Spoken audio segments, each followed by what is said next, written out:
You trapped me with fake twins. He vanished. 5 years later, one look at the kids broke him. Hi, my beautiful family. Welcome back to Mr. Peter Stories, your own family channel. May the Almighty wrap every woman in a light so gentle and holy that even her hidden wounds begin to heal. May He bless you with a peace that sits softly on your heart, a strength that rises even when the world grows heavy, and a love so divine it reminds you that you are the soul of every home, the heartbeat of every family, and the quiet miracle holding generations together. I pray your days open with hope, your nights rest with calm, and your future overflow with blessings written only for you. May every tear you ever cried turn into joy. May every prayer you whispered in silence be answered loudly, and may every step you take be guided by beauty, grace, and honor. You deserve oceans of respect, mountains of tenderness, and a lifetime of love for all that you carry without complaint.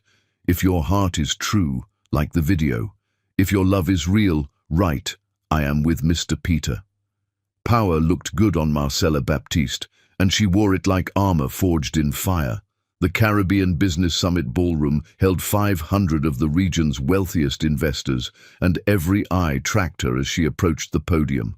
At 33, Marcella commanded attention without demanding it, her tailored emerald suit sharp against her dark skin, her natural hair twisted into an elegant crown, her presence filling the space before she spoke a single word. Behind her, the projection screen displayed the Baptiste Resorts logo, now synonymous with luxury throughout the islands. Mr. Thornton, Marcella's voice cut through the room's murmur, addressing the silver-haired investor who just proposed a buyout. You're offering $40 million for my company. Let me tell you a story about $40 million. The room went silent. 5 years ago, I had $15,000 borrowed from a microloan program designed for struggling women. I had a failing guest house in a bad neighborhood. I had twin newborns strapped to my chest while I painted walls at 3 in the morning. She paused. Let them see her. Today, Baptiste Resorts owns 8 properties across 4 islands. We generate $60 million in annual revenue. We employ 400 people, most of them women like I was. Single mothers, immigrants, dreamers who needed someone to believe in them. Thornton shifted uncomfortably. So when you offer me $40 million, Mr. Thornton, you're not just insulting my business. You're insulting every woman who built this with me. My answer is no. It will always be no. Baptiste Resorts isn't for sale. She smiled, and it was beautiful and brutal. But I appreciate you flying all this way to hear me say it in person. The room erupted in applause. Marcella stepped down from the stage, ignoring Thornton's reddening face. Her assistant Maya appeared at her elbow, phone extended. The twins are in the VIP lounge. Esme wants to know if she can pitch your investors. Marcella laughed, the sound genuine for the first time all morning. She's 5 years old. She's your daughter. Age is irrelevant. The VIP lounge sparkled with floor-to-ceiling windows overlooking the St. Lucia coastline. Esme and Maren sat at a small table, both in matching yellow dresses. Marcella had let them choose themselves. Esme was explaining something elaborate with her hands to an elderly investor who looked utterly charmed. Maren was quieter, drawing in a notebook, but her eyes tracked every movement in the room with the same observant intensity Marcella recognized in herself. "Mama!" Both girls launched themselves at her, and Marcella caught them, breathing in their scent, coconut shampoo and the mango slices they'd eaten for breakfast.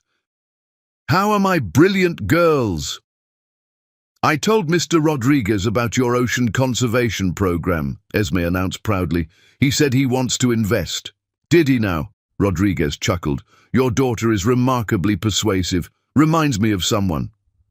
Before Marcella could respond, a journalist from Caribbean Business Weekly approached, microphone extended. "Ms. Baptiste, extraordinary speech. Can I ask? You built this empire alone, correct? No partners, no co-founders. How did you manage as a single mother?" The question landed like it always did, with the weight of judgment disguised as curiosity. "I built this with my daughters," Marcella said smoothly. "They're my partners, my motivation, my purpose. Everything I've created, I created for them. And their father isn't part of this story, the journalist pressed. There's speculation about... Speculation is for people with too much time and too little integrity, if you'll excuse me. Marcella guided the twins away, her smile never faltering even as her jaw tightened. In the private elevator descending to the parking level, Maren tugged her hand. "Mama, why do people always ask about a daddy?" Marcella knelt, meeting both girls' eyes. "Because people think families look a certain way. But we're a family, the three of us. We don't need anyone else to be complete." "Sophie's daddy came to school yesterday," Maren continued, her voice small. "He brought cupcakes for everyone. Would you like me to bring cupcakes?" "It's not the same." Maren's lip trembled. "How come we don't have a daddy like other kids?" Esme, always the protector, wrapped an arm around her sister. "Because we have Mama. She's better than a daddy." But Marcella saw the question in Esme's eyes too, the one she was too proud to ask aloud. She pulled both girls close, her heart aching with the familiar pain of being unable to shield them from every hurt. "Your father made a choice a long time ago," she said carefully, using the script she'd practiced 100 times. "He decided he wasn't ready to be a parent. I decided I was ready to be your mother. We all make choices. I got the better deal. I got you too." It was the truth, but not all of it. The real truth was uglier, sharper, still capable of cutting her open if she let it. Later, after settling the twins with her mother for the evening, Marcella returned to her office at the Summit Hotel. Her assistant Maya was waiting, her expression carefully neutral in a way that meant trouble. "What is it?" "Cameron Green's company just purchased the Montrose hotel chain. He's announced a Caribbean expansion strategy. The business journals are calling it aggressive market positioning." Maya paused. "He's hosting the Caribbean Hospitality Summit next month, here, in St. Lucia. He's requesting meetings with all major resort owners in the region." Marcella's hand tightened on her glass of wine. She hadn't heard that name spoken aloud in 5 years. Hadn't let herself think it, except in the darkest hours of the night when sleep wouldn't come and the past crept in through the cracks in her armor. "Delete the meeting request." "Marcella, I said delete it. I built Baptiste Resorts without Cameron Green's involvement. I don't need his attention now." Maya hesitated, then pulled up something on her tablet. "There's more. Look at the summit photos from today. Background of the crowd shot during your keynote." Marcella's blood went cold. There, half hidden behind a pillar in the very back of the ballroom, stood Cameron Green, older, wearing an expensive suit, his face partially shadowed but unmistakable. He'd been there, watching her speech, watching her. "How long has he been on the island?" "His rental property booking started 3 days ago. Beachfront villa on the north coast." "He's been here 3 days. Marcella's voice came out flat, emotionless, the way it did when she was fighting to maintain control. 3 days, and he hasn't attempted contact. Not directly, but his lawyer sent the meeting request this morning. Marcella stared at the photo, at the ghost who'd walked away from her when she was pregnant and terrified and alone. The ghost who'd called their daughters fake. The ghost who'd chosen convenience over responsibility. That night, tucking the twins into bed in their room at her penthouse apartment, Marcella kissed their foreheads and whispered the promise she made every night. "You are loved. You are safe. You are enough."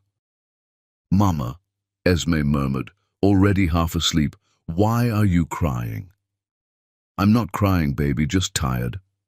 But she was crying, because that afternoon, Maren had found an old photograph tucked inside a book.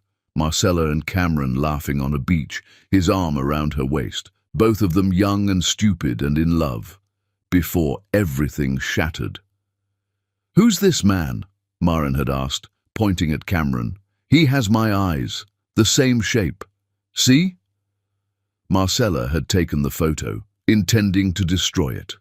Instead, she'd put it in her nightstand drawer where it sat now, a reminder of the biggest mistake she'd ever made. Trusting a man who wasn't strong enough to love her. Her phone buzzed. A text from an unknown number. I saw you today. You were magnificent. I know you don't want to hear from me, but I'm not leaving St. Lucia until we talk. Please. Just once. Cameron. Marcella deleted the message without responding. But sleep didn't come that night, and when dawn broke over the Caribbean, she stood on her balcony watching the ocean turn gold, wondering how long she could keep the past from colliding with the present she'd fought so hard to build. Chapter 2. The Foundation. Marcella's security chief delivered the surveillance footage at 7 in the morning, along with her espresso and the grim expression he wore when problems needed solving. He stayed for your entire keynote, left through the service exit before the Q&A. Professional distance, nothing threatening, but he's clearly tracking your schedule. Ravi pulled up additional footage. He attended the cocktail reception but remained on the periphery, never approached, just observed. Marcella watched herself on the screen, laughing with investors, the twins charming a circle of admirers, and there, always in the background, Cameron Green. A shadow, a ghost, a threat to the careful world she'd constructed. Increase security at the girls' school. Inform the administration that Cameron Green is not authorized for pickup or campus access. If he appears, I want to know immediately. Restraining order? Not yet, but prepare the paperwork. After Ravi left, Marcella pulled up Cameron's corporate profile online. Green Holdings had grown substantially. Real estate development across major cities, hotel acquisitions, venture capital investments. His father had died 2 years ago, leaving Cameron sole heir to a considerable fortune. Every photo showed him at galas, ribbon cuttings, boardrooms, successful, powerful, empty-eyed, good. Let him be empty. Her phone rang, her mother's voice, warm and worried. Stella, Maya told me about Cameron. Are you all right? I'm fine, Mama. You're never fine when you say you're fine. What are you going to do? Nothing. He'll leave. Men like Cameron always leave.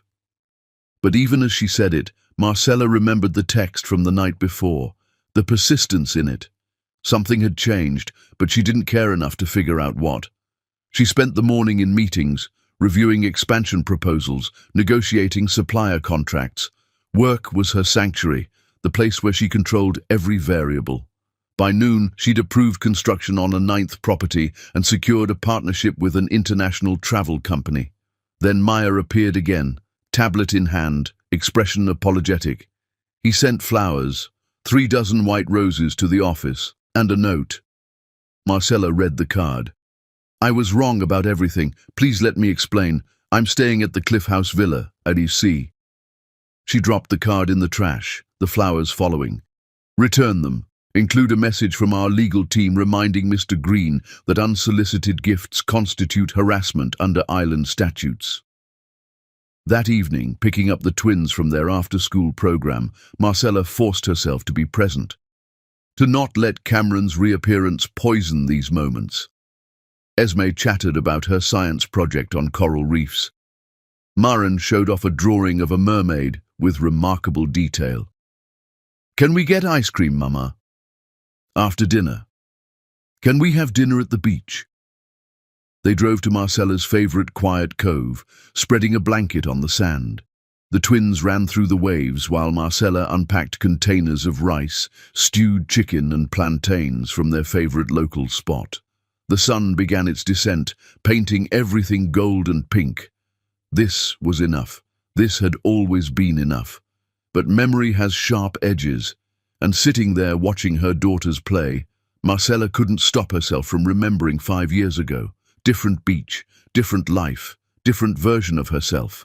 Younger, more naive, still believing in forever. Cameron had brought her to this same cove one evening, proposed a future together.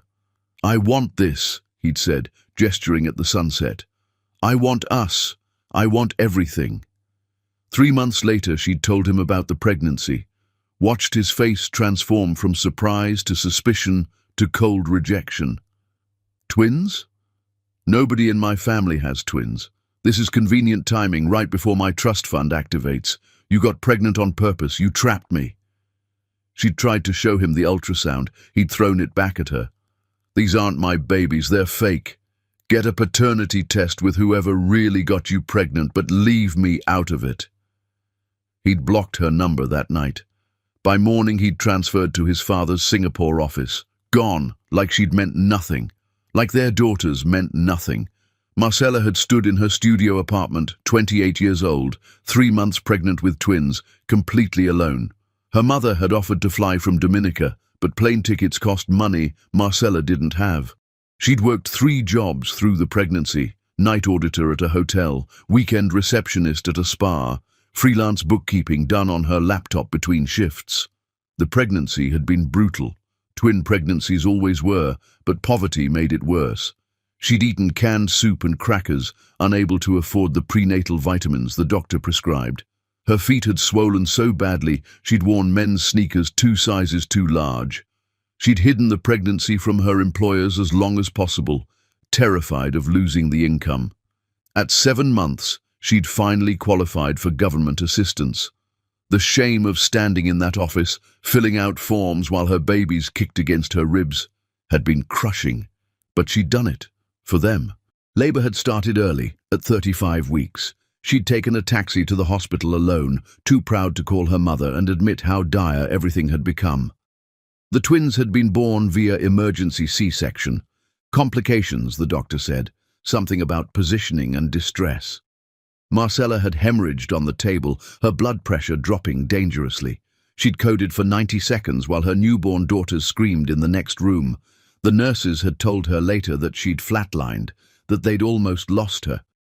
Marcella remembered none of it, just waking up in recovery, groggy and disoriented, asking for her babies. They'd brought her Esme first, then Marin. Tiny, perfect, completely dependent on her. She'd held them both and wept, from pain, from relief, from the overwhelming terror of being solely responsible for keeping these 2 humans alive. Her mother had arrived the next day, using her last savings for the flight. They'd brought the twins home to Marcella's studio apartment, barely 400 square feet for 4 people. Marcella had slept in 2-hour increments for the first year, always listening for their cries, always afraid something would go wrong. Money had been suffocating. Diapers, formula when her milk hadn't come in enough for 2 babies, pediatrician visits. She'd maxed out credit cards, borrowed from predatory lenders, sold everything she owned of value. The turning point had come when the twins were 4 months old. Marcella had been working the night audit shift, twins in carriers strapped to her chest, walking the hotel corridors to keep them quiet while she logged room service orders and balanced accounts. A guest had stopped her. An American travel blogger frustrated with his luxury resort experience. "The place I'm staying costs $800 a night and feels like a corporate chain. No soul, no authenticity. Is there anywhere on this island that actually feels like the Caribbean?" Marcella had recommended a small local guest house, family-owned but struggling. The blogger had stayed there instead, written a viral article about authentic Caribbean hospitality. The guest house had been flooded with bookings. Watching that transformation, Marcella had seen the opportunity. Affordable luxury with genuine island soul. Not corporate, not sanitized. Real. She'd borrowed $15,000 from a women's entrepreneurship program, bought a failing 6-room guest house in a rough neighborhood, renovated it herself, painting, tiling, sanding furniture while the twins slept in a playpen. She'd opened Baptiste House with 3 rooms ready, her mother managing the front desk, while Marcella handled everything else. The first guest had been a travel writer on a budget. She'd loved it, written about the experience. Then a food blogger, then a lifestyle influencer.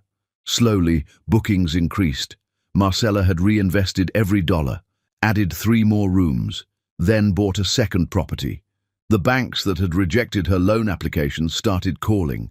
She'd rejected them back, securing funding from female angel investors who understood her vision. By the time the twins were 3, Marcella owned 4 properties. By the time they were 5, she had 8. Baptiste Resorts had become synonymous with boutique Caribbean luxury, high-end enough to attract wealthy travelers, authentic enough to maintain local respect. She'd done it alone. Without Cameron's money or name or presence, she'd built an empire from nothing because she'd had no choice.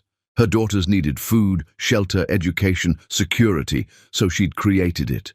Now, watching Esme and Maren chase waves in the fading light, Marcella felt the familiar swell of fierce pride. These brilliant, confident girls had never known poverty, had never felt unsafe or unloved. They had opportunities Marcella had only dreamed of: private school, travel, exposure to art and music and ideas.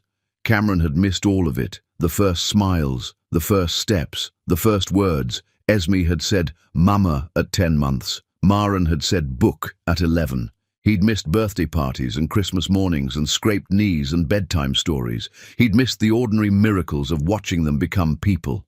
That was his loss, his choice, his regret to carry.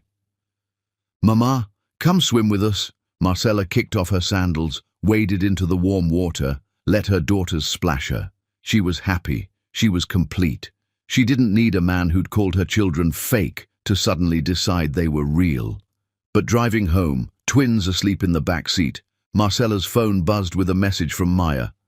"Cameron Green showed up at Baptiste Paradise this evening. Security turned him away as instructed. He left an envelope at the gate. Should I open it?" "Yes." 10 minutes later, Maya sent a photo. A check for $500,000 made out to Marcella.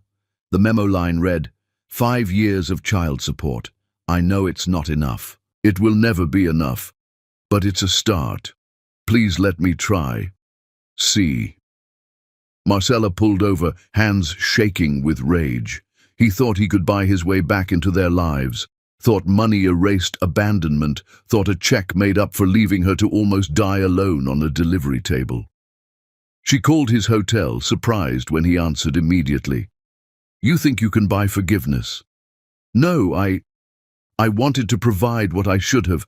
I don't need your money. I never needed your money. I needed a partner. I needed someone to believe me when I said I was carrying your children. You gave me neither. Don't contact me again." She ended the call, drove to the nearest bank, deposited the check, and immediately had her assistant transfer $500,000 to the community program that had given her the original $15,000 loan.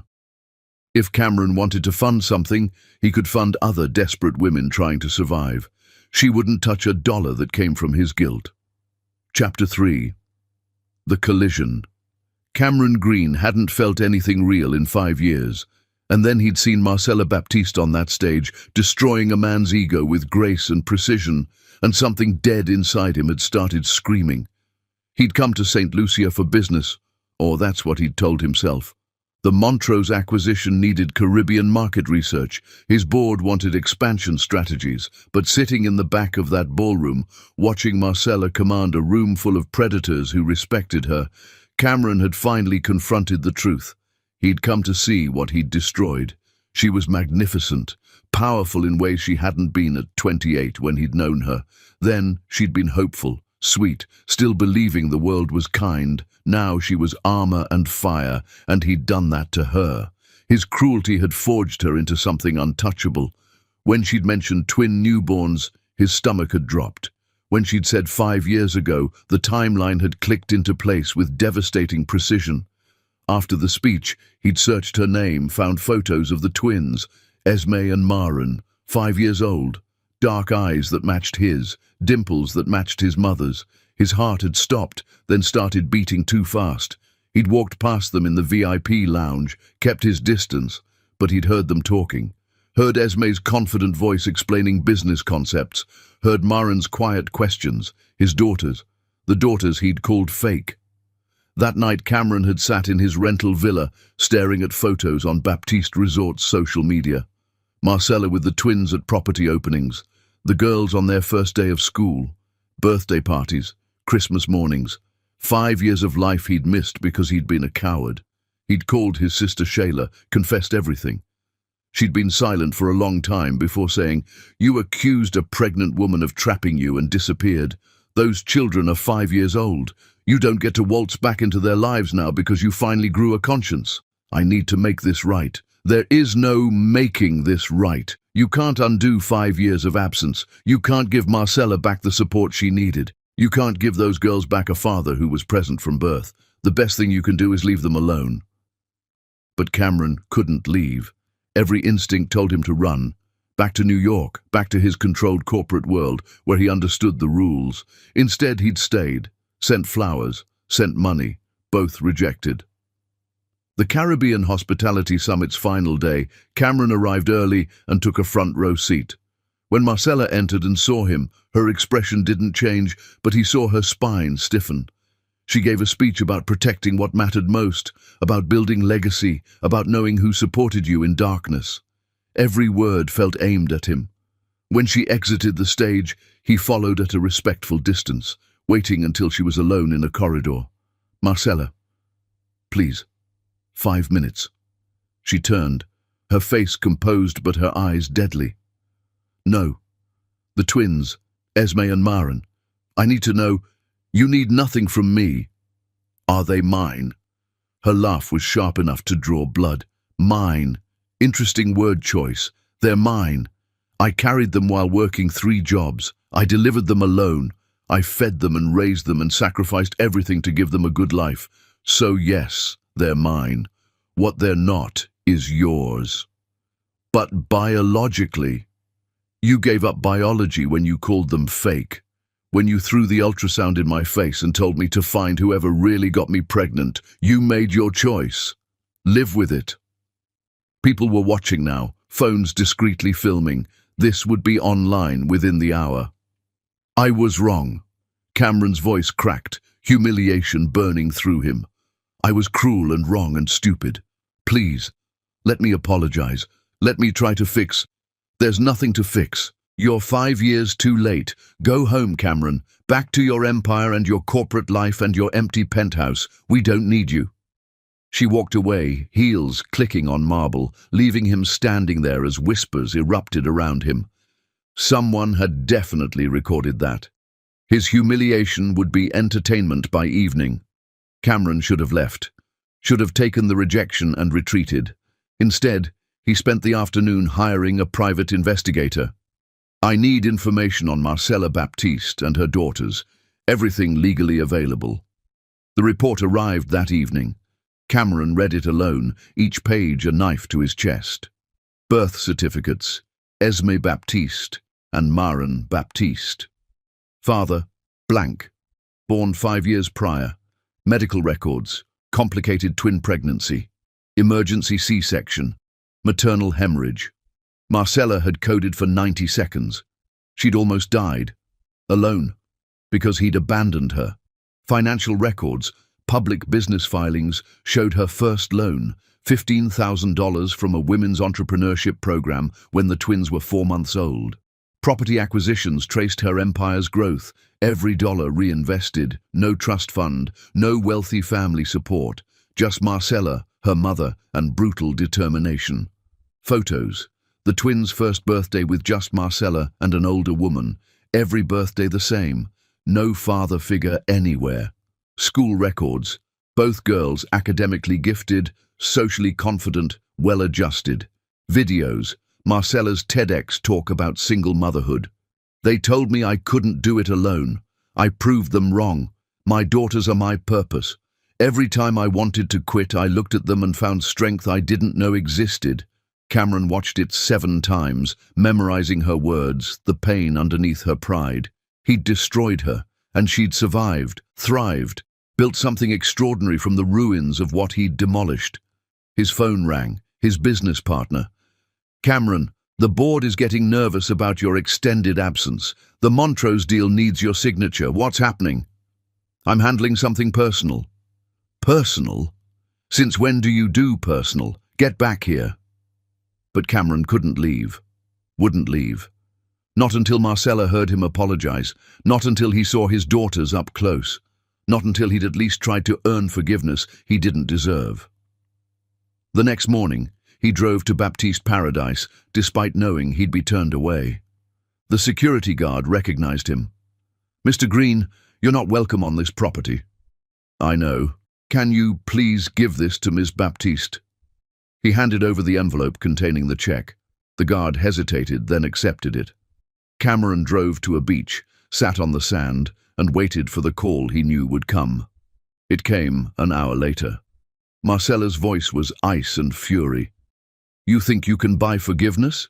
No, I wanted to provide what I should have from the beginning. I don't need your money.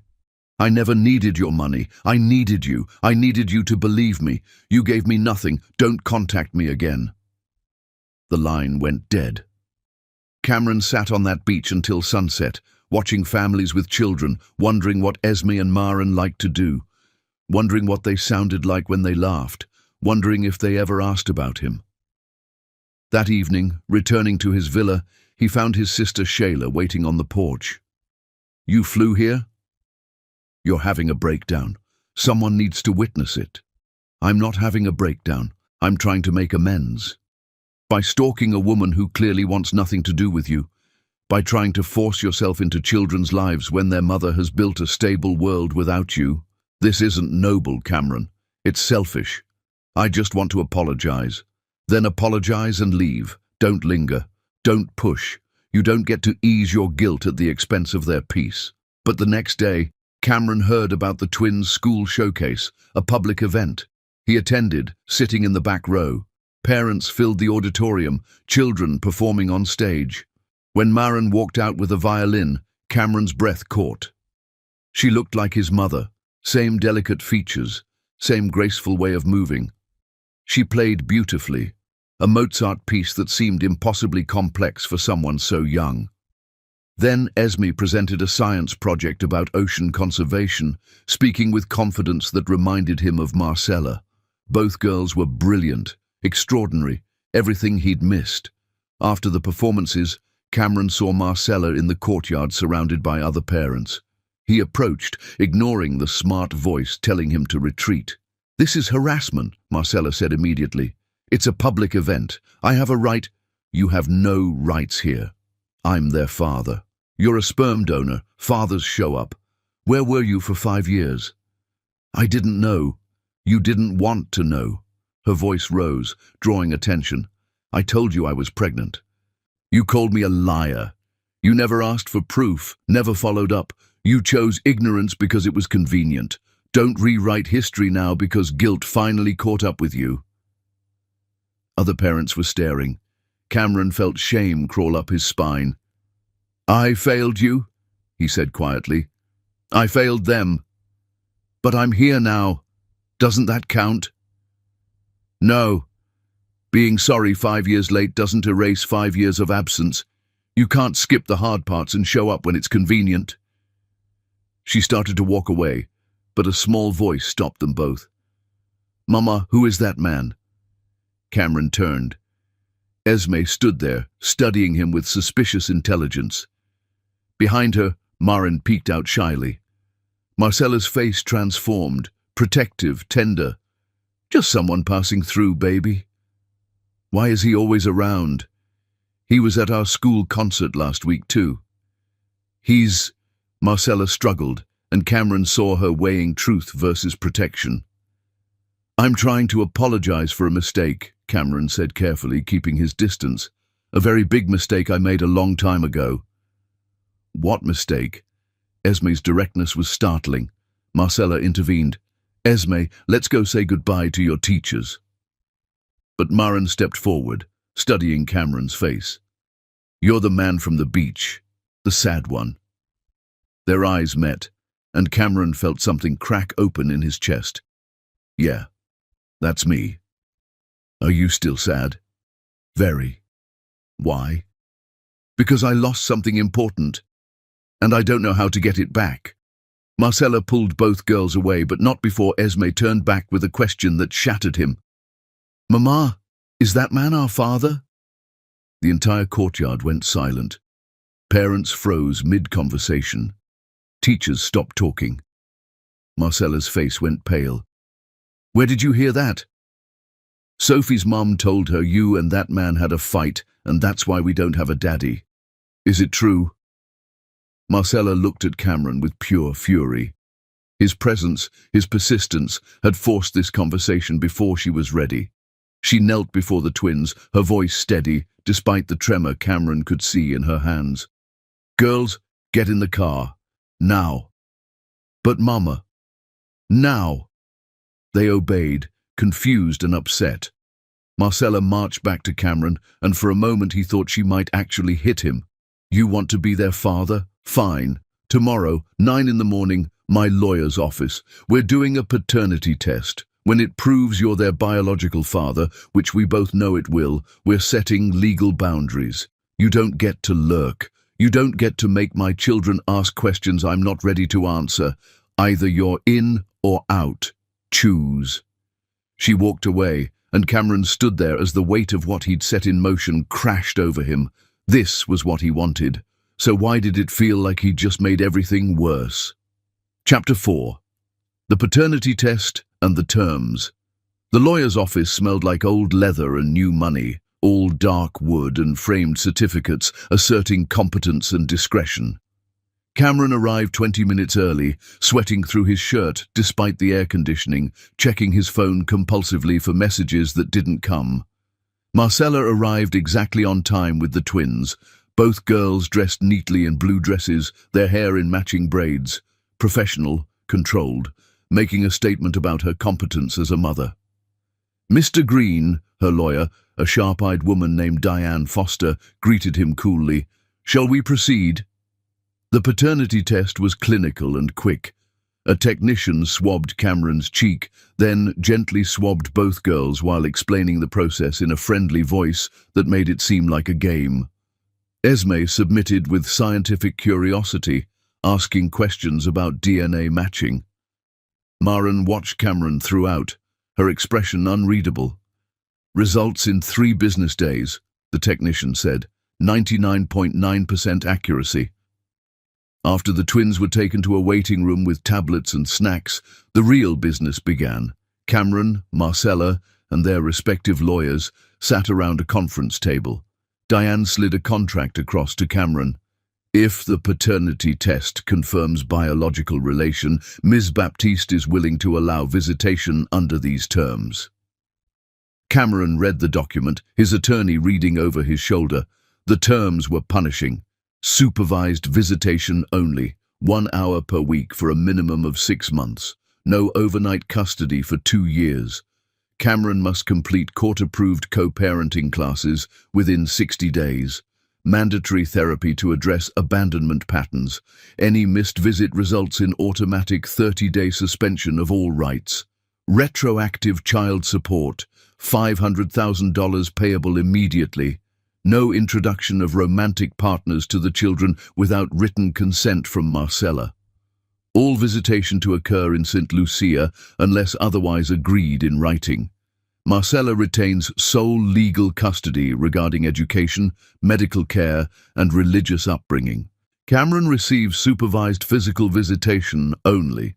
His attorney, a corporate specialist named Richard, shifted uncomfortably. These terms are extremely restrictive. In most jurisdictions, a biological father would have more. "I'll sign." Cameron's voice cut through the room. "Cameron, you should negotiate." "I said I'll sign." He took the pen Diane offered and signed each page, initialing where requested. Marcella watched, her expression unreadable. After the contracts were exchanged, signed and witnessed, Diane nodded. "The court will be notified. Assuming paternity is confirmed, supervised visitation begins 1 week from the confirmation date." Richard gathered his papers. "Cameron, a word outside." In the hallway, Richard spoke in urgent whispers. "You just agreed to see your daughters 1 hour per week under supervision. You have no legal custody. You can't make any decisions about their lives. If you sneeze wrong, she can shut you out for a month. This is fair." Cameron met his attorney's eyes. "This is fair. I wasn't there. I abandoned them. She built their entire lives alone. 1 hour a week isn't punishment, it's mercy. She's protecting her power. She's protecting her children. There's a difference." Richard left, frustrated. Cameron remained in the hallway, exhausted, until Marcella emerged alone.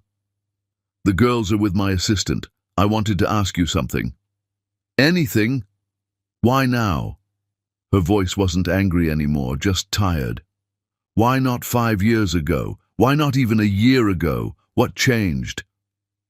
Cameron had thought about this question constantly, but the answer still felt inadequate. I saw you at the summit, saw what you built, saw the twins in photos, and I realized I'd convinced myself you were lying because believing you meant facing what a coward I was. It was easier to think you trapped me than to admit I was terrified of being a father, of responsibility, of my dad's judgment. Your dad's judgment? Marcella's laugh was bitter. I was alone, broke, and pregnant with twins. You were worried about your father's opinion? I know how pathetic that sounds. It's not pathetic. It's honest. You chose your comfort over my survival. That's the truth we're both going to have to live with. I can't undo it, but I can be different now, if you'll let me. Marcella studied him for a long moment. Those girls deserve better than an absent father. If you're going to be in their lives, you show up. You don't get to decide parenting is hard and disappear again. You don't get to hurt them the way you hurt me. I won't. You don't know that. People don't just change because they feel guilty. Change requires consistent action over time. So here's what happens. You show up for every single visit. You do the classes, you do the therapy, you prove you're serious. And if you're not, if you miss visits, if you treat this casually, if you disappoint them, I will make sure you never see them again. Legal custody means I control access. Remember that. I understand. Do you? Because this isn't about you feeling better. This is about them having a father who's actually present, not a ghost, not a checkbook, a person they can depend on. That's what I want to be. Wanting and being are different things. She walked away, leaving Cameron alone with the weight of promises he desperately hoped he could keep. 3 days later, the results arrived in a sealed envelope delivered by courier. Cameron opened it alone in his villa, even though he already knew. Probability of paternity, 99.9%.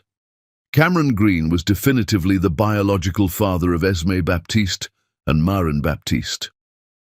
He sat with that document for an hour, reading it over and over, as if repetition would make the reality less overwhelming. He had daughters. He was a father.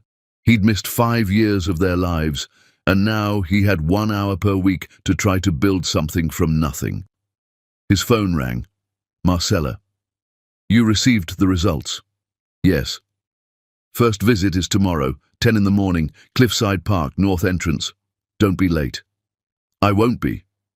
Cameron? Yeah? Don't expect them to love you immediately. Don't expect them to even like you. They're meeting a stranger who happens to share their DNA. That's all you are right now. I know. Good. See you tomorrow. That evening, Cameron called his mother's sister. The only family member who'd stayed in touch after his father's controlling behavior had driven most relatives away. Aunt Teresa, I need advice about children. You? Children? Did you adopt? I have daughters, twins, 5 years old. I didn't know, or I did know, but I convinced myself I didn't. It's complicated. The silence stretched long before Teresa spoke. Your mother would be devastated. She always wanted grandchildren. I know. Where have you been for 5 years? Nowhere. Everywhere, building Dad's company, avoiding responsibility. And now? Now I'm trying to be a father, and I have no idea how. Teresa gave him advice. Be patient, listen more than you talk. Don't try to buy affection. Consistency matters more than grand gestures. Cameron took notes like he was preparing for a board meeting, trying to organize chaos into manageable tasks. But that night, lying awake in his villa, Cameron realized no amount of preparation would make tomorrow easy. He was meeting his daughters for the first time as their father, and they had every reason to reject him. He'd rejected them first, after all. Chapter 5. The first visit and the failure. Morning came too fast and too slow, and Cameron stood at the north entrance of Cliffside Park 15 minutes early, holding nothing but his fear and a desperate hope that somehow this would work. The park sprawled green and beautiful across clifftops overlooking the Caribbean, playground equipment scattered throughout, families already claiming picnic tables and shaded spots. Cameron chose a bench with a clear view of the entrance, his palms sweating, his heart doing something irregular and painful. Marcella arrived at exactly 10 o'clock with both girls. A middle-aged woman Cameron didn't recognize walked beside them, the court-appointed supervisor, he assumed, professional observer of his fumbling attempt at fatherhood. Esme and Maren both wore yellow shorts and white tops, their hair in high ponytails. They looked small and wary, and completely unlike the confident children he'd seen at the school showcase. "Hi." Cameron stood, wiping his palms on his jeans. "Hi, I'm Cameron. It's good to officially meet you both." Maren immediately retreated behind Marcella's leg. Esme stepped forward but didn't come close. "Why weren't you there when we were born?" Esme's voice was direct, challenging. The supervisor, a woman who'd introduced herself as Mrs. Chen, but Cameron immediately forgot in his panic, made a note on her clipboard. Cameron knelt to seem less imposing. "Because I made a terrible mistake. I was scared and selfish. I hurt your mom, and I missed the chance to know you from the beginning. I'm very sorry." "Did you not want us?" The question was a knife, precise and deep. "I didn't understand what I was losing. Now I do." Maren peeked out from behind Marcella. "Do you want us now?" "More than anything." "More than your job?" Esme asked, and Cameron realized these children were far more perceptive than he'd anticipated.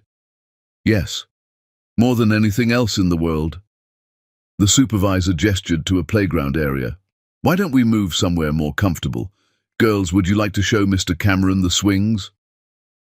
Neither twin moved. Cameron's throat tightened. He'd brought gifts, educational toys he'd researched carefully, age-appropriate and enriching. They sat in a bag at his feet, suddenly seeming like a bribe rather than a peace offering. "I brought some things, if you're interested. A microscope for looking at pond water, and a keyboard, just a small one in case you like music." "We don't need presents," Esme said, her tone almost pitying. "We have lots of things." "Right, of course. I just thought—" "Are you rich?" Maren asked, still half hidden. I have money, yes." "Mama says money doesn't make people good. It just makes them comfortable." Marcella's expression remained neutral, but Cameron saw the hint of satisfaction in her eyes. She'd raised these girls to value character over wealth. Good. The first 20 minutes were excruciating. Cameron tried asking questions about school, about their interests, about their favorite things. Esme answered in monosyllables. Maren barely spoke. The supervisor took notes continuously. Finally, Cameron suggested feeding ducks at the pond. Maren perked up slightly at this, and they walked as an awkward procession, Cameron keeping the required 3 feet of distance, the twins flanking Marcella, the supervisor observing everything. At the pond, Cameron distributed bread pieces he'd brought. Maren stepped closer, tentatively throwing bread to the ducks. When a particularly aggressive duck charged for the food, she laughed. A bright, genuine sound that made Cameron's chest ache. "He's bossy," Maren observed. "Like someone else I know," Esme said, smirking at her sister. "I'm not bossy. I'm specific." They bickered gently, and Cameron saw their dynamic. Esme the protector, Maren the sensitive one. Both brilliant, both carrying the weight of his absence whether they realized it or not. "Where do you live?" Esme asked suddenly. "New York, but I'm staying in St. Lucia now." "For how long?" "As long as I can." "Why?" "Because you're here." Esme studied him with Marcella's intensity. "You're going to leave again. Adults always leave when things get hard." "I'm not going to leave." "You left before." "I made a mistake. I won't make it again." "You promise?" Cameron looked at Marcella. She was watching, her expression warning him to be careful with promises he might not keep. "I promise I'll try. I promise I'll show up for every visit. I promise I want to know you." It wasn't enough. He saw it in Esme's face, but it was honest, and maybe honesty mattered more than certainty. The supervisor announced they had 10 minutes remaining. Cameron felt panic. The hour had passed too quickly, and he'd barely connected with them. Walking back to the parking lot, Maren asked, "Can we do this again?" "I hope so. Will you bring the keyboard next time? I'd like to try it." "Absolutely." At Marcella's car, the girls climbed into the back seat. The supervisor handed Cameron a card. "Next visit scheduled for same time next week. I'll send my report to the court by end of business tomorrow." How did I do? Children need consistency more than perfection. Show up next week and the week after, that's what matters. After they left, Cameron sat in his car, exhausted and emotionally gutted. 1 hour. That's all he got. 1 hour per week to build a relationship with daughters who had every reason to reject him. The second visit went marginally better. Cameron brought the keyboard, and Maren actually smiled when she played with it. Esme remained guarded but asked him about New York, about what buildings looked like, about whether he'd ever seen snow. Third visit, they fed the ducks again. Esme admitted she liked biology. Cameron told her about the Marine Research Center on the island, promised to ask Marcella if they could visit it sometime. Fourth visit, Cameron's flight from a quick New York trip was delayed. He arrived 30 minutes late, frantic and apologizing. Esme's face shuttered immediately. "You said you wouldn't be late." "The plane, weather delays, I tried to—" "You promised." She wouldn't speak to him for the remaining 30 minutes, just sat on a bench with her arms crossed, ignoring his attempts at conversation. Maren eventually came to sit beside him, but the damage was done. After, Marcella pulled him aside. "You understand what just happened? The flight was delayed. I couldn't control the weather." "It's not about the weather. It's about her testing whether you're reliable, whether you'll make excuses. You just showed her that sometimes your schedule matters more than showing up." "That's not fair. I had a legitimate—" "Fairness doesn't matter to a 5-year-old who's been abandoned. She needed to know if you'd make excuses. Now she knows you will." Cameron drove back to his villa, frustration and shame churning in his gut. He was trying. Wasn't effort supposed to count for something? The fifth visit was scheduled for the following Wednesday. Cameron cleared his entire calendar, made sure nothing could interfere. Tuesday night, his business partner called. "Cameron, we have a crisis. The Montrose deal is imploding. The investors are pulling out. The board is threatening no confidence votes. You need to be in New York tomorrow. This is your company, your legacy. I have a commitment tomorrow." "What commitment is more important than saving the company your father built?" Cameron looked at the photo he'd saved on his phone, Esme and Maren laughing while feeding ducks. "I have plans with my daughters." "Your what? Since when do you have kids?" "It's complicated, but I can't miss this visit." "Can't or won't. Cameron, this company employs 300 people. Your personal life is more important." The board meeting was scheduled for Wednesday morning. Emergency session. If Cameron didn't attend, he'd lose his position as CEO. Everything his father had built would be restructured, possibly sold off. 5 years ago, Cameron would have chosen the company without hesitation, would have told Marcella his business took priority, would have walked away from fatherhood to protect his legacy. But sitting in his villa on Tuesday night, staring at the meeting request and the photo of his daughters, Cameron realized he had a choice. Not an easy one, not one without consequences, but a choice nonetheless. He could save his company and lose his daughter's trust forever, or he could show up for them and let his career implode. 5 years ago, he'd chosen wrong. Wednesday morning, Cameron boarded a flight to New York. He made it to the board meeting, sat through 8 hours of brutal negotiation, watched his company survive, barely. By the time he got back to the airport, his phone showed 7 missed calls from Marcella. The text message was simple. "You just proved me right. Stay away. Forever." Cameron sat in the airport terminal, flight to St. Lucia, leaving in 2 hours, and realized he'd done it again. Chosen business over family, chosen his comfort over their security, proved that when things got hard, he disappeared. He'd failed them. Again. And this time, Marcella wouldn't give him another chance. Chapter 6. The emergency and the choice.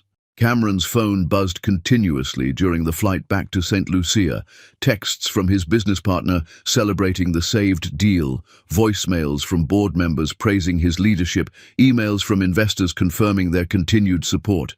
His company had survived, his reputation was intact, and he'd destroyed any hope of being Esme and Maran's father. The plane touched down at 11 at night. Cameron went straight to Marcella's house, exhaustion and desperation pushing him past reasonable boundaries. He knocked, too loud, too insistent, until the porch light flicked on and Marcella opened the door, fury radiating from every inch of her. "How dare you show up here?" "I'm sorry, I'm so sorry. The company was collapsing. I had to fly back to New York. The board was going to. I tried to make it, but the meeting went longer than expected and—" "You missed the visit." Her voice was ice. "Do you understand what you did to them?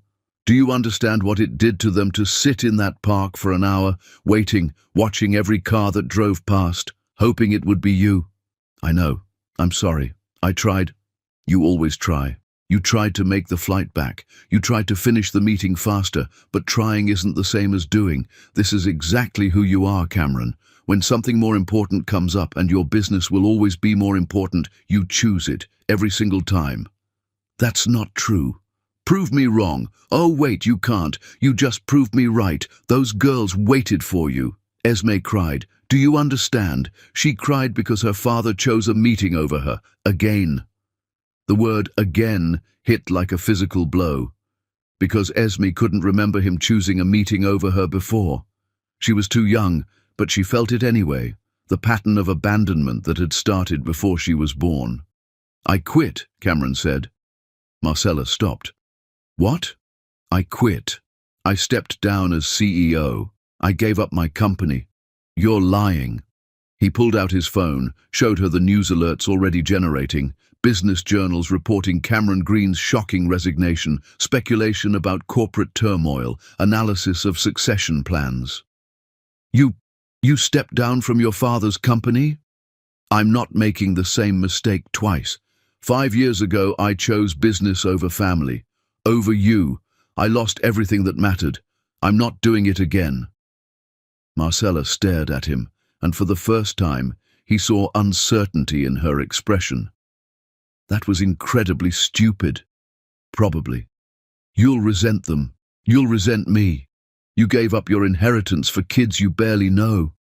Then I'll spend every day making sure I know them. I'll prove this decision was right. But I'm not leaving St. Lucia.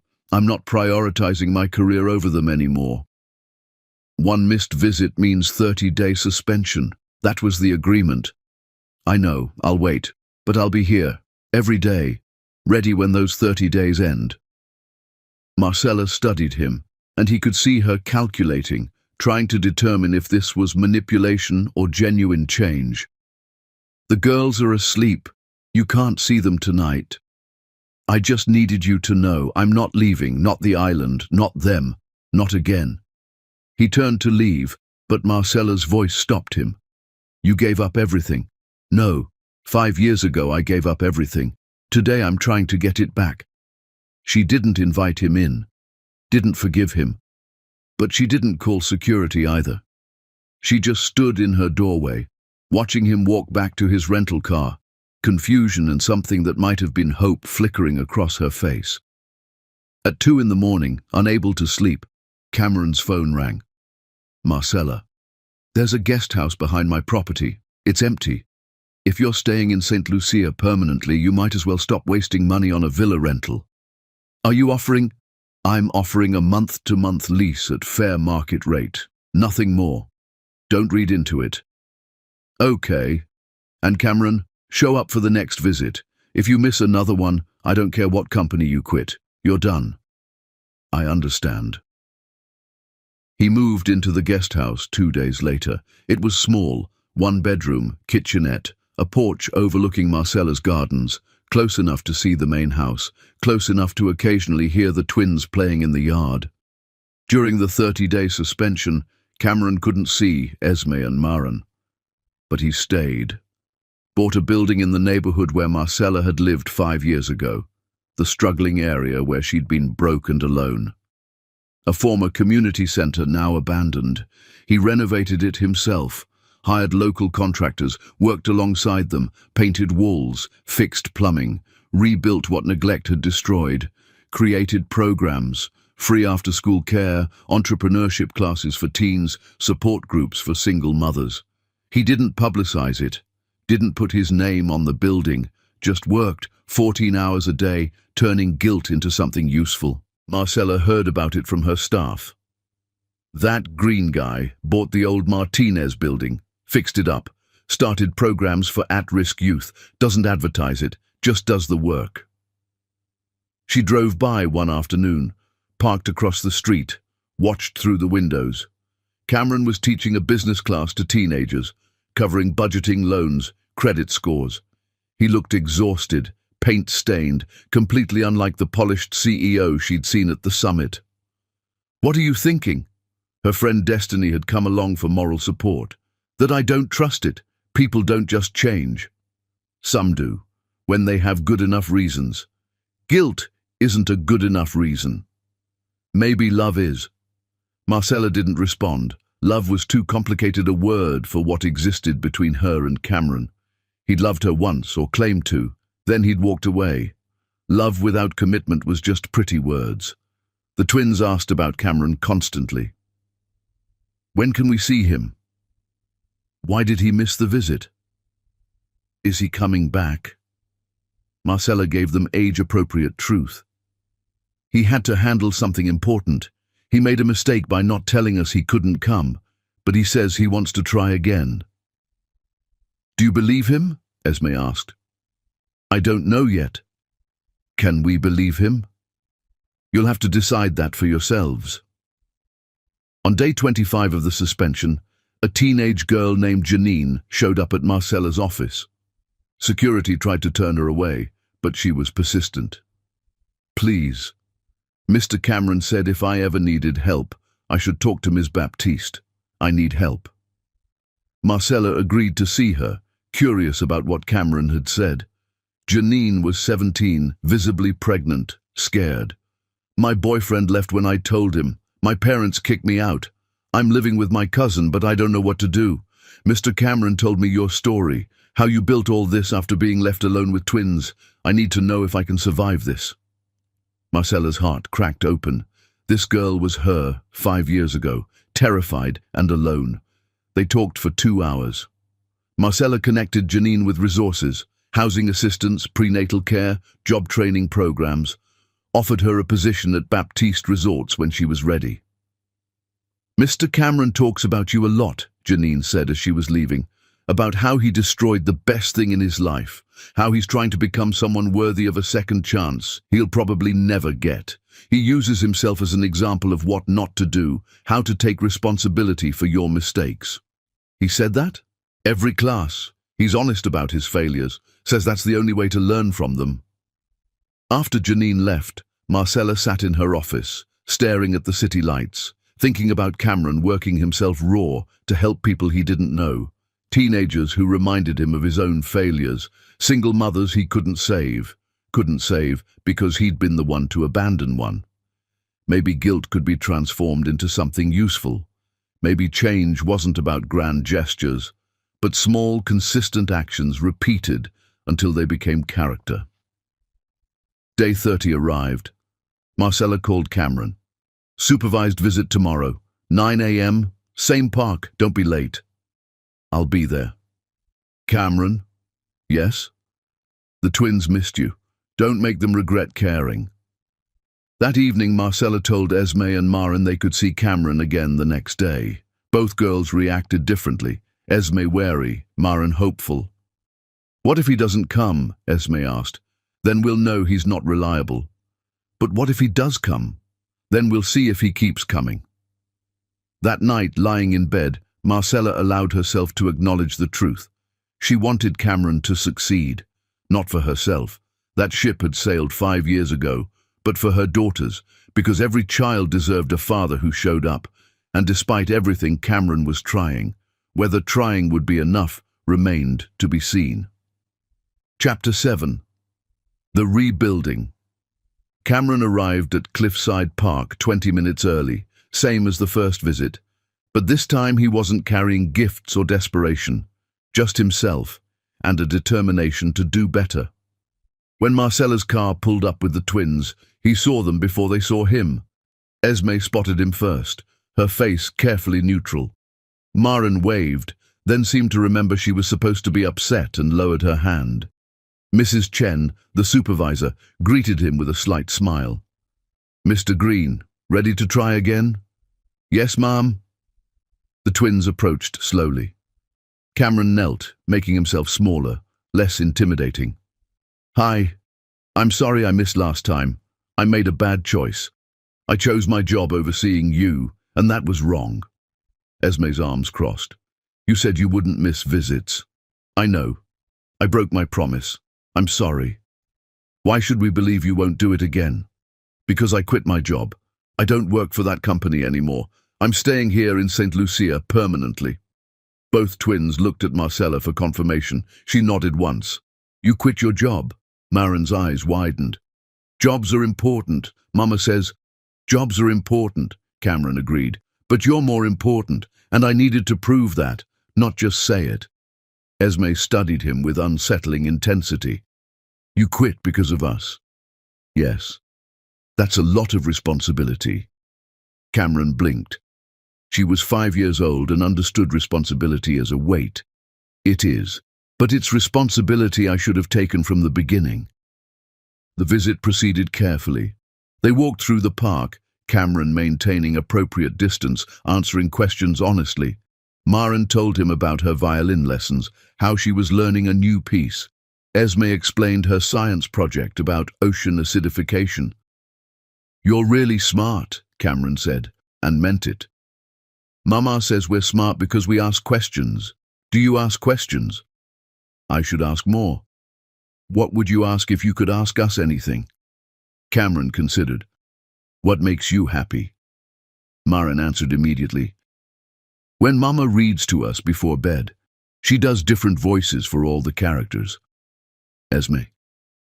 "When we go to the beach and look for shells, Mama knows all the scientific names." Everything circled back to Marcella. She was their entire world, and Cameron was just an occasional visitor to it. The second visit, Cameron brought the keyboard he'd promised Maren. She played with it shyly at first, then with growing confidence.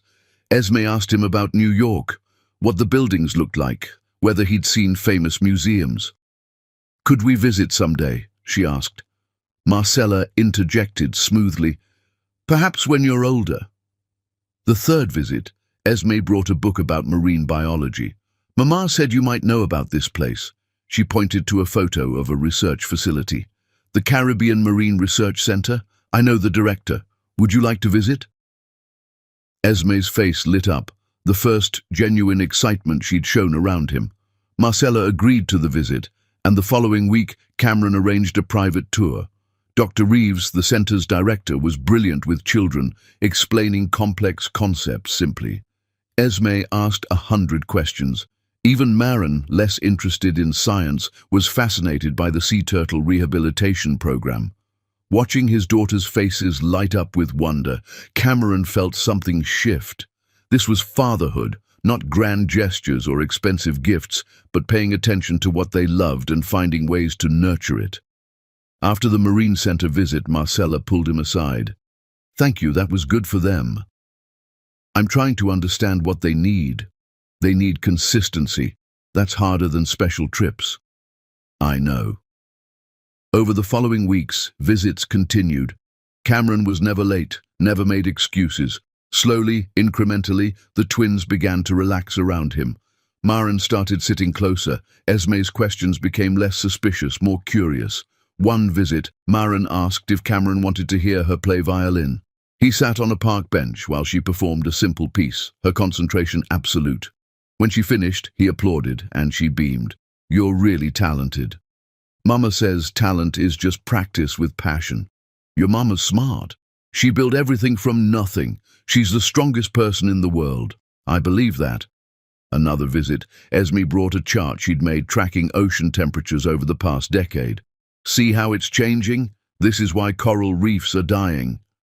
Cameron examined her work, meticulous, scientifically sound for a 5-year-old. This is impressive. Have you shown this to your teacher? She helped me make it better. Do you think it's good? I think it's brilliant. You're brilliant. Esme studied him.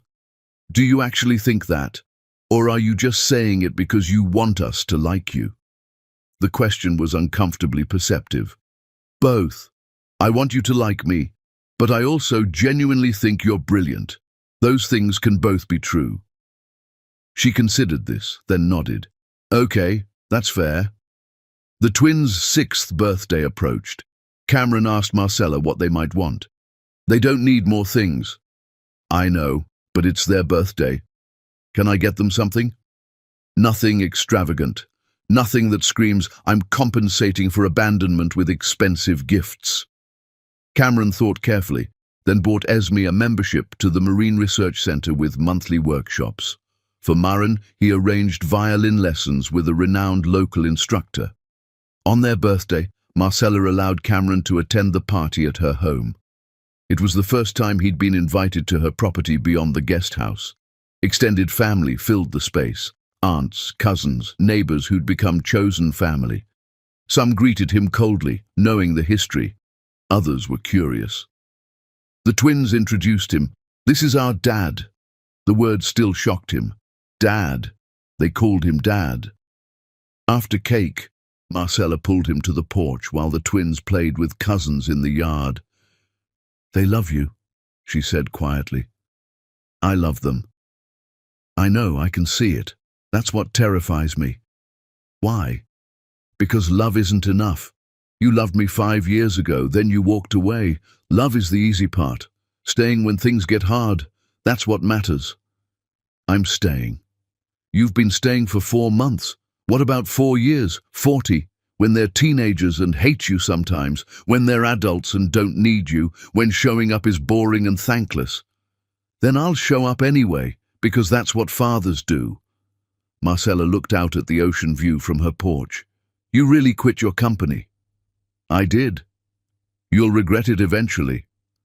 I regret the last 5 years. I don't regret this. What will you do, for work, for purpose? I bought the community center. I'm turning it into a non-profit, full-time work. I'm done chasing wealth and status. I want to build something that actually matters. That's a significant change. I'm trying to be a different person than I was.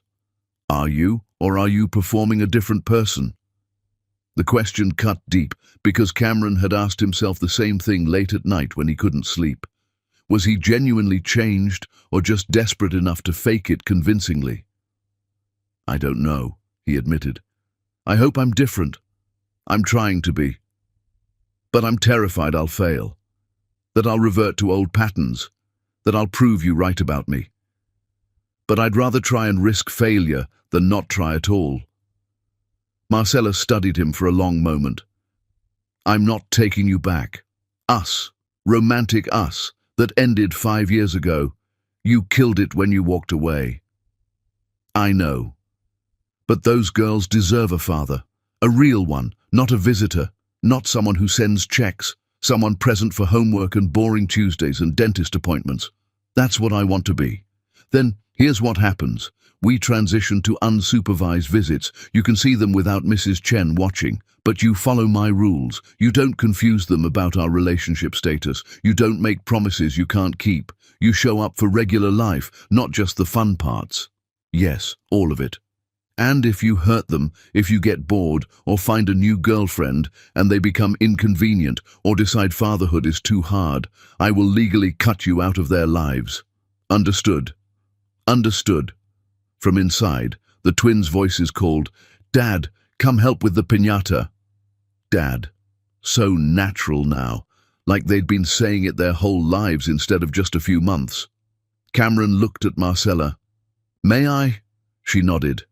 Go. He went inside, and Marcella stood alone on her porch, watching through the window as Cameron lifted Maren so she could reach the piñata, as Esme explained the strategic best angle for hitting it, as her daughters laughed and included him in their joy. Her mother joined her. You're letting him in. I'm letting him try. Can you forgive him? I've forgiven enough to move forward, but forgetting is different. Those 5 years he missed, he can never get those back. Their first words, first steps, every milestone, gone. That's his loss to carry forever. But he's here now. Now is all we ever really have. Inside, Cameron helped the twins demolish the piñata, candy scattering everywhere, made a wish when they blew out candles. Later, as guests were leaving, he asked Marcella, "What did you wish for?" "That's not how wishes work. You don't tell." "I wished that 5 years from now they still call me Dad. And mean it." Marcella didn't respond, but something in her expression softened. Just slightly. Just enough to give him hope.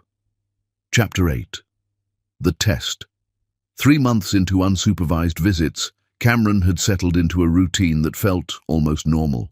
Wednesdays and Saturdays with the twins, occasional weekday pickups from school, bedtime stories when Marcella allowed evening visits. He'd learned their rhythms, their moods, the way Esme got quiet when worried and Maren hummed when happy. He'd also learned how much work parenting actually required. The first stomach bug hit hard, Maren throwing up at 2 in the morning, feverish and miserable. Cameron was staying in the guest house and heard Marcella rushing around the main house. He knocked softly. "Do you need help?" Marcella looked exhausted, hair tied back, wearing old pajamas. "Can you sit with Esme? She's worried about her sister and can't sleep." Cameron found Esme in her room, eyes wide with concern. "Is Maren okay?" "Your mom's taking care of her. She'll be fine. Stomach bugs are miserable, but temporary." "Have you ever been sick like that?" "Many times. Want me to tell you about the time I got food poisoning in Singapore?" He told stories until Esme fell asleep, then quietly helped Marcella with laundry when Maren's sheets needed changing. It wasn't glamorous. It was exhausting and unglamorous, and exactly what parenting actually looked like. A few weeks later, Esme's science fair presentation approached. She'd been working for weeks on her ocean acidification project, increasingly stressed about the presentation. "What if I forget everything? What if people ask questions I can't answer?" Cameron and Marcella sat on either side of her. Marcella spoke first. "You know this material better than anyone. You'll be brilliant." "But what if," Cameron interjected, "then you say, 'I don't know, but I'll find out'? Scientists don't have all the answers. They ask good questions." Esme looked between them, and Cameron realized this was the first time he and Marcella had parented together, not taking turns but simultaneously presenting a united front. The science fair went beautifully. Esme won second place and was thrilled rather than disappointed. "The girl who won first deserved it," she explained. Her project on microplastics was really comprehensive. Watching his daughter celebrate someone else's success, Cameron felt overwhelming pride. Marcella had raised them to be generous, to value excellence over ego. But not everything was smooth. Maren started having nightmares, waking up crying, asking where Cameron was, afraid he'd disappear. Marcella called him one night. "She needs to know you're still here. Can you come over?" Cameron arrived in 15 minutes. Maren was sobbing in Marcella's arms. "I had a bad dream. You were gone. You said you were coming back, but you never did." Cameron's heart shattered. "I'm here. I'm not going anywhere." "You promise?" "I promise." But promises felt inadequate when a 5-year-old had internalized abandonment before she could even remember it happening. The real test came when Cameron's former business partner called with an offer. "The company's struggling without you. The board wants you back. Double your previous salary, full executive control. They'll let you work remotely from St. Lucia if needed." It was everything Cameron had given up. Financial security, professional validation, the legacy his father had built. "I need to think about it." That evening, he told Marcella about the offer while the twins played in the yard. "Are you going to take it?" Her voice was carefully neutral. "I don't know. It would mean being gone sometimes. Business trips, maybe a few days a month. But it would also provide—" "What? Money you don't need? Status you've already had?" Cameron, those girls don't need a rich father. They need a present one. I could do both. Lots of parents travel for work. You're not lots of parents. You're a parent on probation, proving you can show up consistently. The first time you choose a business trip over Maren's recital or Esme's science project, you break their trust. You know this. It's a lot of money. You have enough money. It's my father's company, his legacy. And these are your daughters, your legacy. Choose. Cameron spent 3 days agonizing. The logical choice was to take the position. Financial security, professional fulfillment, the chance to rebuild what he'd lost. But logic hadn't served him well 5 years ago. He called his former partner. I'm declining. I appreciate the offer, but my life is here now. You're choosing kids over your career? I'm choosing kids over everything. That's what parents do. After declining the offer, Cameron felt lighter. And when he told the twins he'd said no to a job that would have taken him away sometimes, Maren hugged him so tightly he could barely breathe. You stayed, she whispered. You chose us. Always. But that night, alone in the guest house, Cameron wondered if he'd made the right choice. He'd given up wealth, status, his father's legacy. For what? The chance to be present in his daughters' ordinary lives? Was that enough? The answer came a week later. Saturday morning, the twins burst into the guest house at dawn. Dad! Dad, wake up! We're going to the beach. Mama said you can come.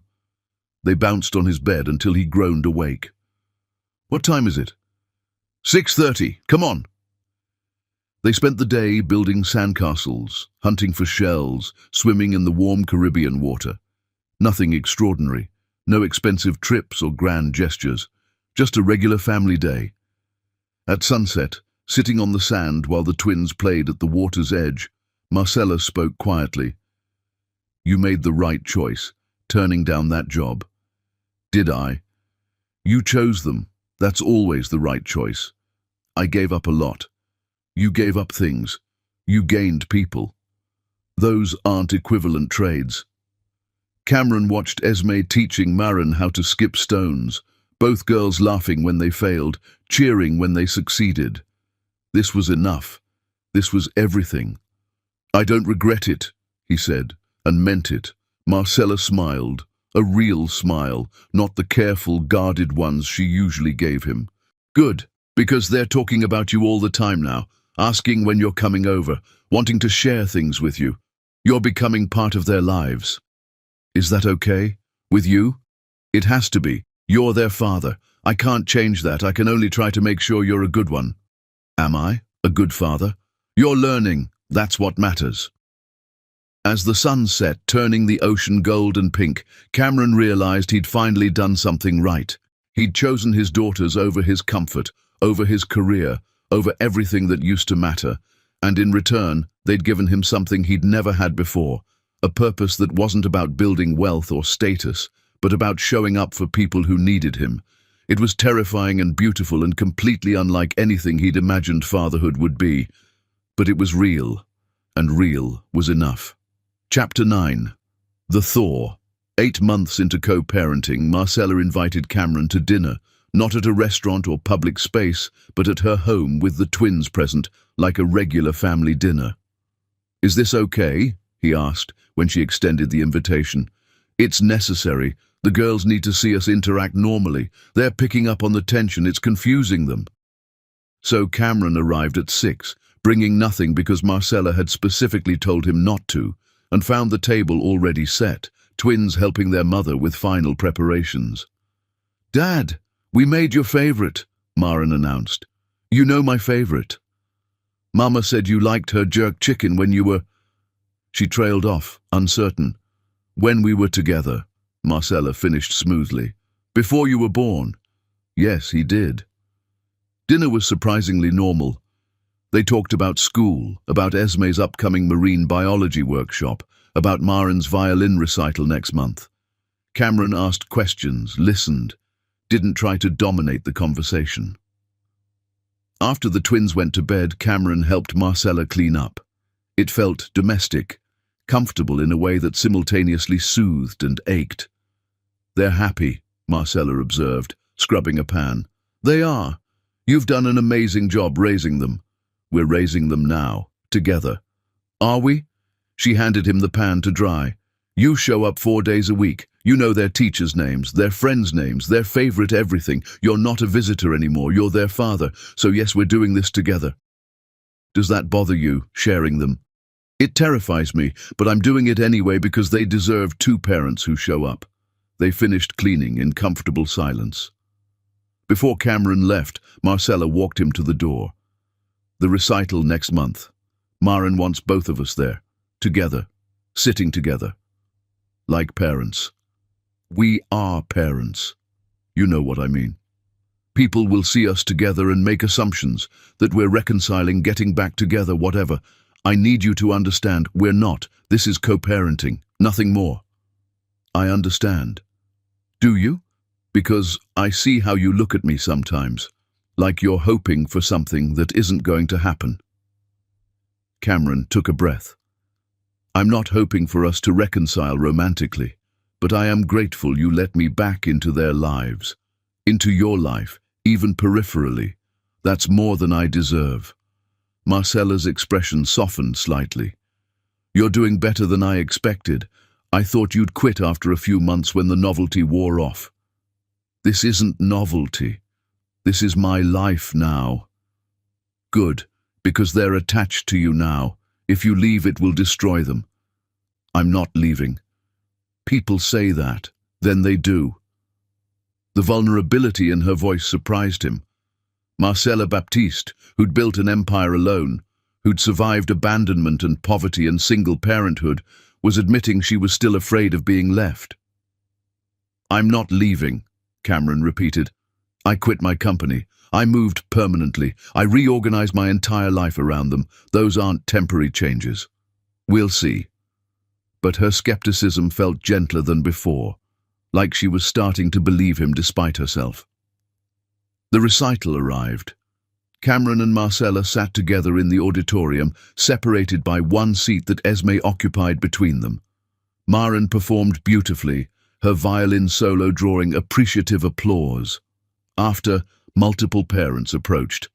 "You must be so proud, and what a talented daughter you have," assuming they were a couple. Neither Cameron nor Marcella corrected them. It felt easier than explaining their complicated history. Later, celebrating with ice cream, Maren asked, "Did I do okay?" "You were perfect," Cameron and Marcella said simultaneously, then looked at each other, both smiling. The twins giggled. "You said it at the same time." "That means you agree," Esme observed. "You don't always agree." "We agree about important things," Marcella said carefully, "like how talented you both are, and how proud we are." That night, after dropping the twins back at Marcella's, Cameron lingered on the porch. "Thank you for today, for letting me be part of it. You earned it." "Did I?" "You showed up for 8 months straight, never missed a visit, rearranged your life around them, put them first consistently. Yes, you earned it. I still have 5 years to make up for." "You can't make up for lost time. You can only be present going forward. That's what you're doing." Cameron nodded, accepting the boundary. "Can I ask you something? Do you think you'll ever forgive me? Completely?"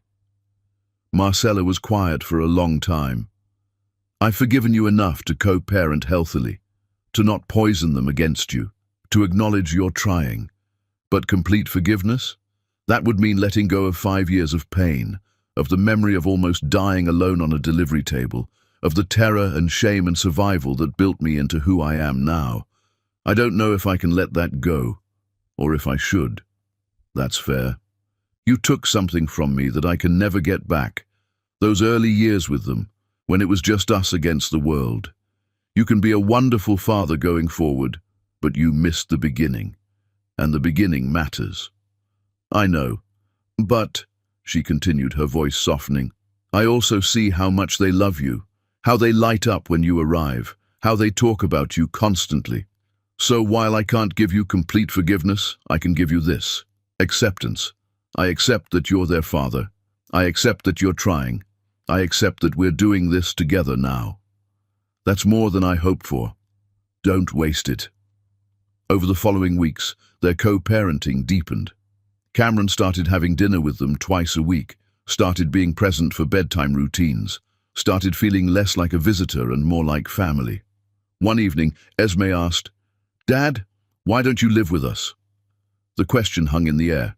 Marcella's expression went carefully neutral, waiting to see how Cameron would handle it. "Because your mom and I aren't married. We don't live together." "But you're here all the time." "I know, but people can be good parents without living in the same house. Lots of families look different." "Sophie's parents got divorced and her dad only sees her twice a month. You're here more than that." "Because I choose to be. Your mum lets me be. We're lucky we can make this work." Esme seemed satisfied with this answer. Maren asked, "Will you ever live with us?" Marcella intervened gently. "Probably not, sweetie, but Dad lives close by, that's good too." Both twins accepted this, but Cameron saw the hope in their faces. They wanted a traditional family. 2 parents, 1 home, simple and complete. What they had was more complicated, but it was real, and it worked, and Cameron was learning that different didn't mean less than. Later, after the twins were asleep, Cameron and Marcella sat on the porch, a habit they'd developed, these evening conversations where they debriefed the day, shared concerns, planned upcoming events. "They want us together," Cameron said. "I know, but we can't do things just because they want them. We have to do what's healthy." "Is what we have now healthy?" "I think so. We're respectful. We communicate. We prioritize them. That's healthy co-parenting." "Do you ever think about—" Cameron trailed off. "About us? Romantically?" Marcella's voice was gentle but firm. "No, that ended 5 years ago. You're the father of my children, my co-parent. That's enough." "Is it enough for you?" "It has to be. I built a life without you, a good life. I'm not going backwards just because you've finally grown up." It stung, but it was honest, and Cameron was learning that honesty, even painful honesty, was better than false hope. "I respect that." "Do you?" "Because I need to know you're not staying close, hoping I'll change my mind." "I won't. This is the relationship we have. If you need more, you should move on." "I don't need more. I need them. And if having them means accepting we'll never be together again, I accept that." Marcella studied him, then nodded. "Good, because they're what matters. Not our past. Not what could have been. Just them, and making sure they grow up loved and secure." Agreed. They sat in comfortable silence, watching the ocean shimmer under moonlight, 2 people who'd loved and destroyed each other, learning how to exist in the aftermath as something new. Not lovers, not friends exactly, but parents united in purpose, if nothing else. And maybe, Cameron thought, that was enough. Maybe being a good father didn't require being Marcella's partner. Maybe it just required showing up, consistently and honestly, for the 2 people who needed him most. He could do that. He was doing that. And every day he showed up, he earned back a little more trust, a little more acceptance, a little more proof that he'd finally become someone worth keeping around.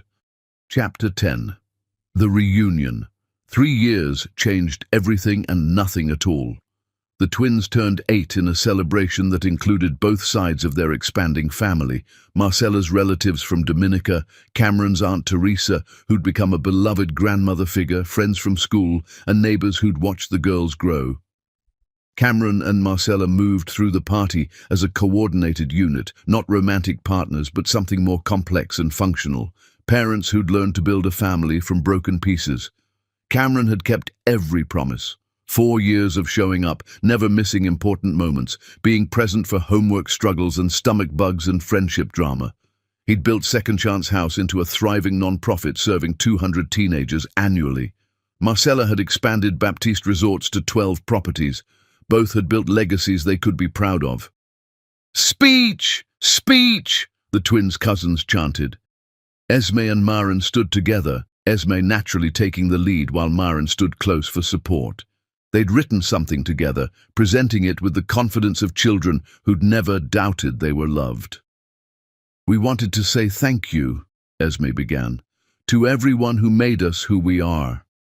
Marin continued, "Mama taught us that strength isn't about never falling down. It's about getting back up and building something beautiful from broken pieces.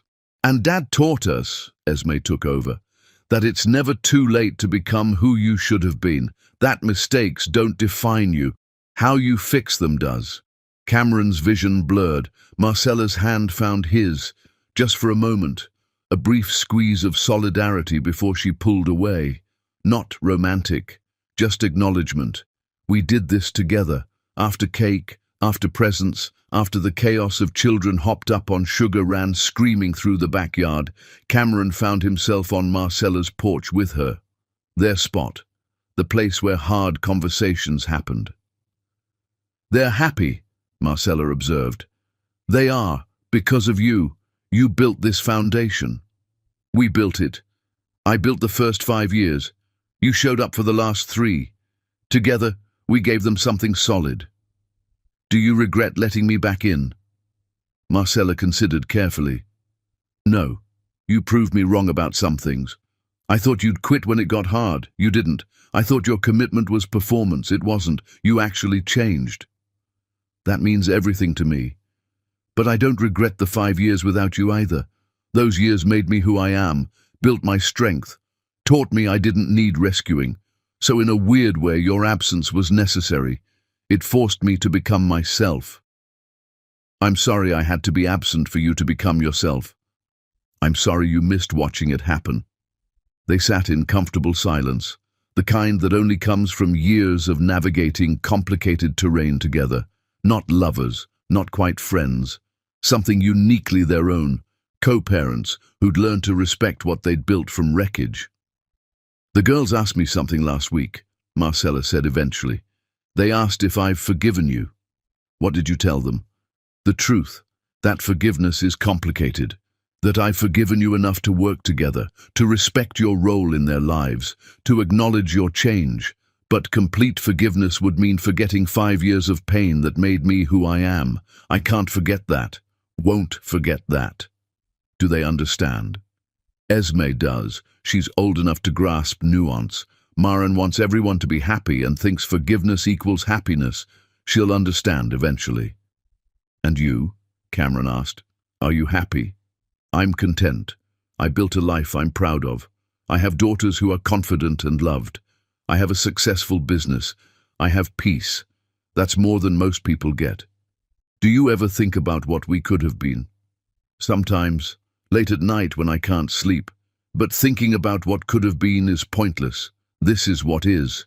We're parents. We're good at it. That's enough." Cameron nodded, accepting the boundary. 3 years of therapy had taught him that sometimes enough was actually everything. That maybe he didn't need Marcella's romantic love to have a meaningful relationship with her.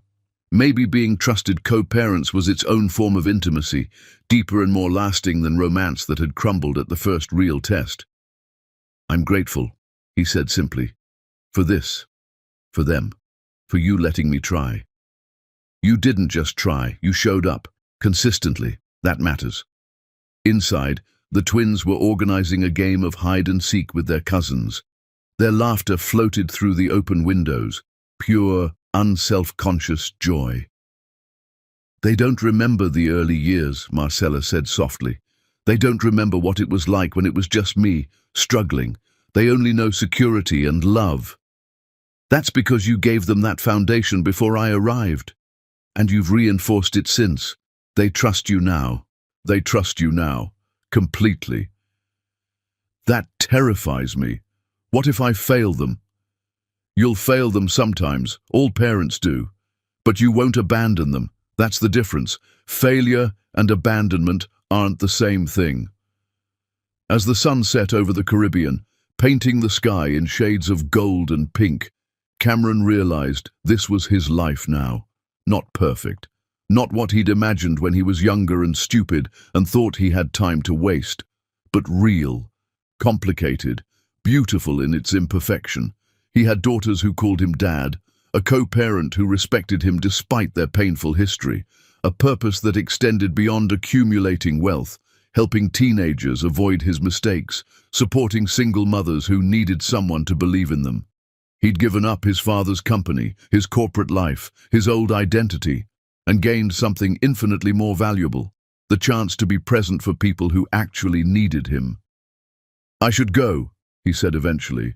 "Early morning tomorrow, taking Esme to the Marine Center for her research project. And I'm taking Maren to violin auditions. We make a good team." "We do." Cameron stood to leave, then paused. "Marcella, thank you for not giving up on the possibility that I could be better. You could have shut me out completely. You gave me a chance instead. I gave you boundaries and requirements. You earned the chance by meeting them.